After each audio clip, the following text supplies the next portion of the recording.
Hi, welcome to Cooking Time. We're outdoors again in my backyard barbecuing. Actually, we're grilling, not barbecuing. Difference is grilling, high heat, quick cooking, barbecuing, slow heat, indirect cooking.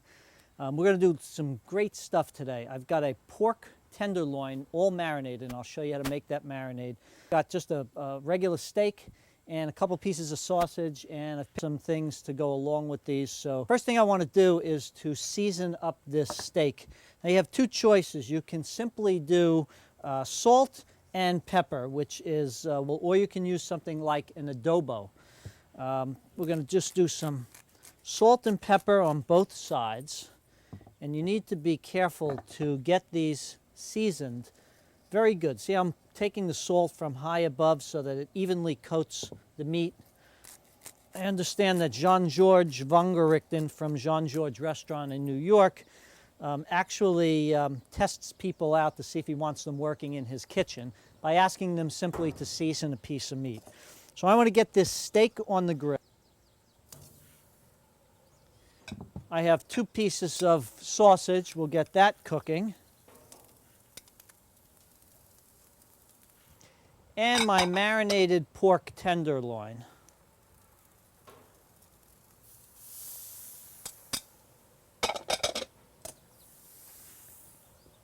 We'll just move these out of the way. Close this up. We have to be careful of flare-ups so that we don't have any burned food on there. I'm going to try and get some nice grill marks, which we call quadrillage, going on all of those. Along with the sausage, I'm going to do some peppers and onions. I grew up sausage, peppers, and onions at every outdoor barbecue. It was simply a wonderful, wonderful memory. My father makes the most incredible sausage, peppers, and onions, and it's all about remembering those goods when you were young and no responsibility and the family around and everybody just cutting back and having a wonderful time. So I just want to peel this onion down. And I'm going to cut some thick slices of that onion. Now, we sometimes skewer the onions so they don't fall apart. I'm not going to worry about it today. I will scoop up anything that seems to fall apart that I can't. I'm just taking these couple loose pieces, which I know I'll lose immediately. I'll scoop them up with the tongs, and it'll be fine. So you notice how a common thread here. Everything I do seems to get salted and peppered as we start. Seeing a little smoke in the background here, so I'll have to check on that, make sure that we don't have any huge flare-ups. As these onions start to cook, they loosen up and they will come apart. If you want to prevent that from happening, simply take some wooden skewers and slide them through if you want to hold that onion together. But again, today, it's all about the sausage, peppers, and onions. We're not worried about it being all in one piece. So, okay. These on the grill.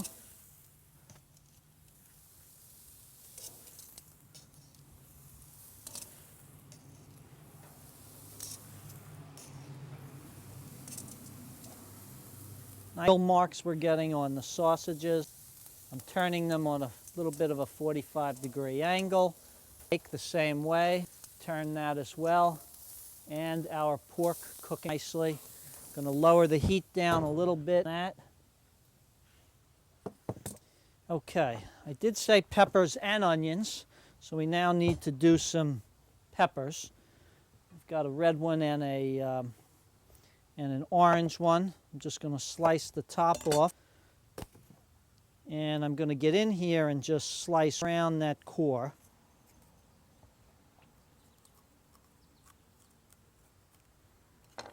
Boy, the memories of outdoor barbecue. It means so many different things to so many people. Growing up in Jersey City, whenever we were having a big barbecue, you couldn't just run to your local supermarket and get ice. You had, a couple of choices. You make it yourself, or certain places, certain gas stations and truck stops, mostly truck stops, would have an ice vending machine.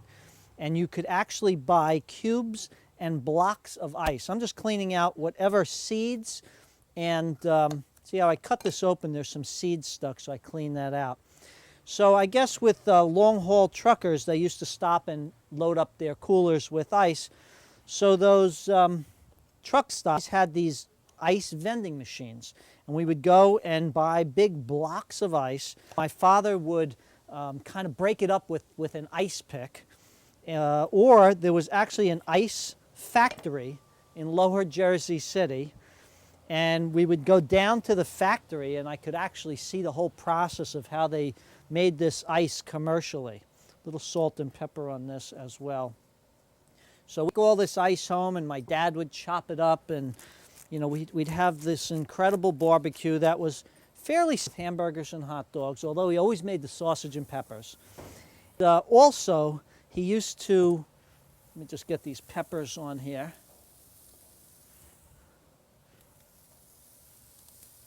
He used to get a bushel of clams, and we would have clams on the half shell, and we would also get some shrimp and barbecue some shrimp. It was just wonderful. The steak looks about ready to, see the nice grill marks?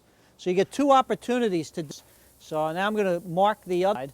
Sausages are grilling up nice. Going to put them so that they stand upright, so they're a quarter of a turn turned, and my pork is nicely charred. I'm going to turn that as well. So yeah, my dad used to get the bushel of clams, and we'd sit and shuck the clams, and he'd make this incredible cocktail sauce that I still make to this day. And we'd have such a good time. We'd pull an old radio out, and it was just a wonderful experience. Now, that pork, we need to make what was the marinade that pork sat in that you did not see. So we are going to take some garlic, and remember the movie Goodfellas? Big Paulie was in jail, and he was seeing the garlic with a razor blade, so thin. Well, we're gonna do, but instead of doing it like Big Paulie did, one slice at a time, we're gonna slice it up pretty quickly, because I don't have a whole lot of time here to do the same kind of slicing. And actually, when Big Paulie was in jail, he had nothing but time, so I guess that was a real time passer for him. Once I get this garlic sliced, I put it in our saute. A little bit of olive oil,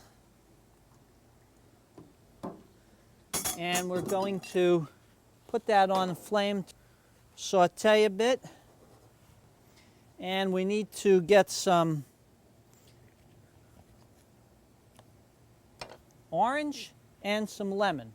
But what I do first is I want to get some zest. See how I'm scraping the zest from this orange?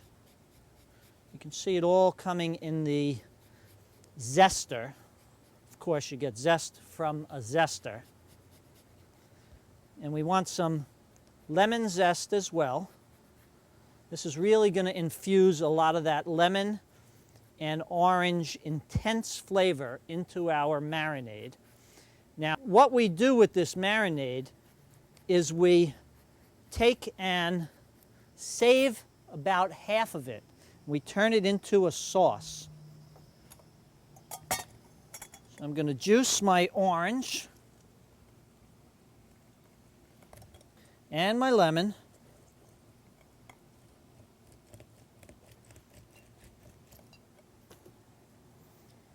And when that garlic starts to cook, which it is now, just going to separate the pieces that were still a little bit stuck together. See, Big Paulie let me now, and he'd tell me if you cut it with the razor blade, it would be nice and thin, it wouldn't have stuck together. Also, for our sauce, I think I'm going to take a couple of cherries. Just pull these apart, cut them right in half, and pull the pit right out of them.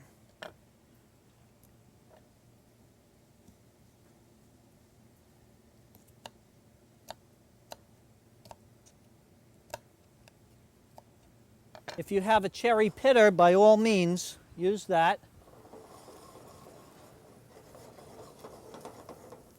We want that garlic to get nice and golden, but we don't want it to burn. If it burns, you need to start all over. I think one more cherry will do it.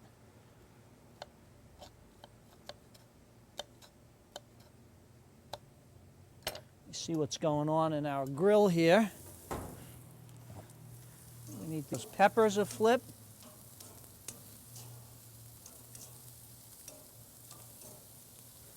Sausage a flip on the other side. I think the onions are ready to go over. See, they're starting to fall apart a little bit, but no problem.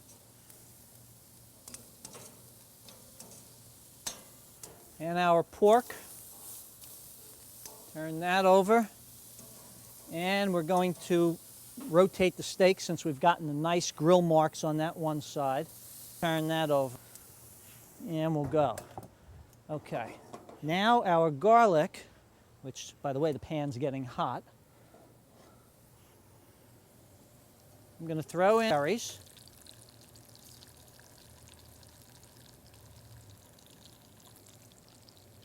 Throw in our zest.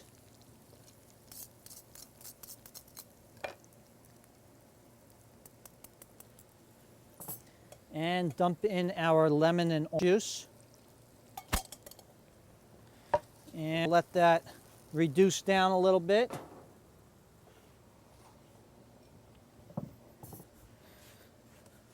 And now, I'm actually going to flip that over. It's an easy way to clean it. I have some wonderful tomatoes that I'm simply going to, actually, I forgot to bring a bowl out, so we'll just use that. Orange, yellow, and red tomatoes. Red tomatoes actually picked from our friend's house, Joan and Ray. They go away every year. We watch the house. They have a pool, so we keep an eye on the pool, and we keep an eye on the garden. So that, to me, means I get to pick whatever is ready in the garden. So we got some wonderful little cherry tomatoes from the garden.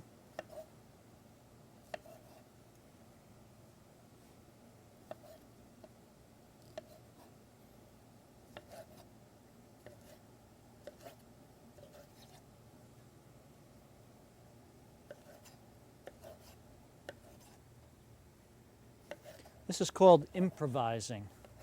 If you don't have the proper equipment, you improvise. And as I'm cutting, my mind's racing 100 miles an hour, and at least saying that that little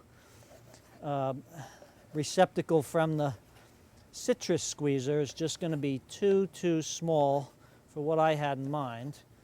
So I've got another plan actually here. We'll move these couple of pieces of onion. Clean that off a little bit. Nothing but a little bit of cherry, which won't hurt anything. I'm going to put our tomatoes right on there. Of course, you can guess what's coming next. Salt and pepper. Yep, Jean-Georges says that when somebody comes in to ask for a job in the restaurant, he asks them to season something. And if they're meticulously working this way, instead of just, we'll put a little bit here. And he said that's somebody that that has the passion that he's looking for, and that's what really determines who gets to work in his place. He's looking for very passionate, interested, young, aspiring chefs. Some basil leaves. Lay out our basil leaves, and we'll kind of roll them up and slice through them, which will make little feathery threads that we call chiffonade. If you chop basil too much, it gets dark and bruised and looks horrible. So actually, we're gonna use this as our presentation plate, I think, for our steak. How are we doing on time here? We always run great. Great. They're telling me we have like 6 minutes. So I've got this wonderful sauce for the pork going. I'll let that reduce another minute. Okay. I've got our peppers. Got our steak.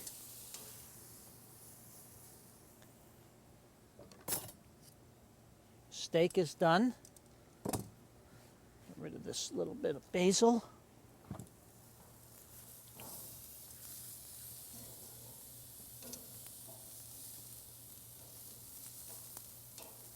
Stand our sausage up again a little bit. Pull out our peppers.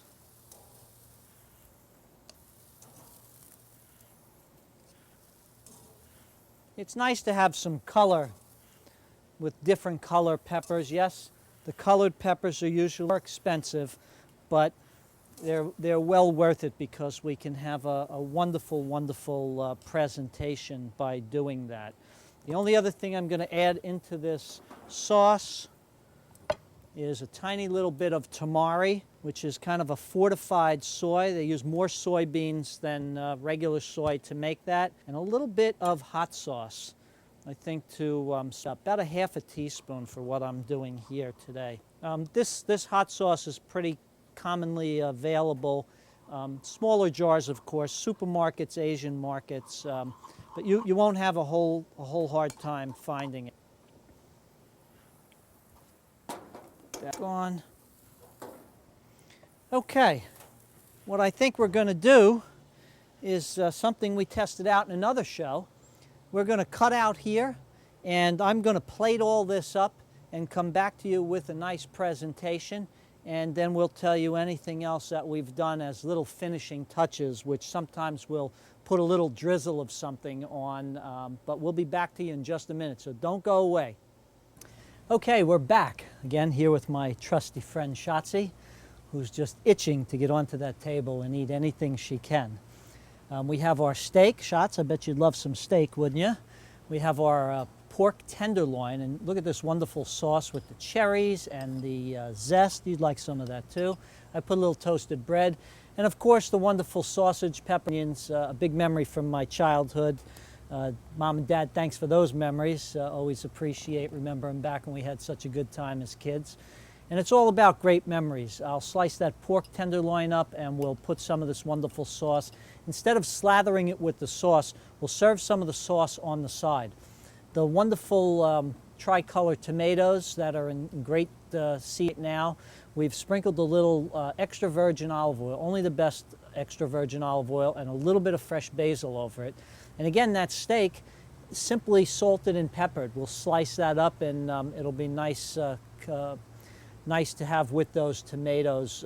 It's like a nice hot and cold contrast. I don't know what else to say, but sit back, enjoy your summer, enjoy your year, grill all the time. And we're going to end by showing you a family photo. I'm just going to take a taste of this sausage because it's really crying out my name. Oh, it's incredible. I think it's crying out her name too, so we'll give her a little snack. You have a little sausage too. The photo we're ending with is an old family photo.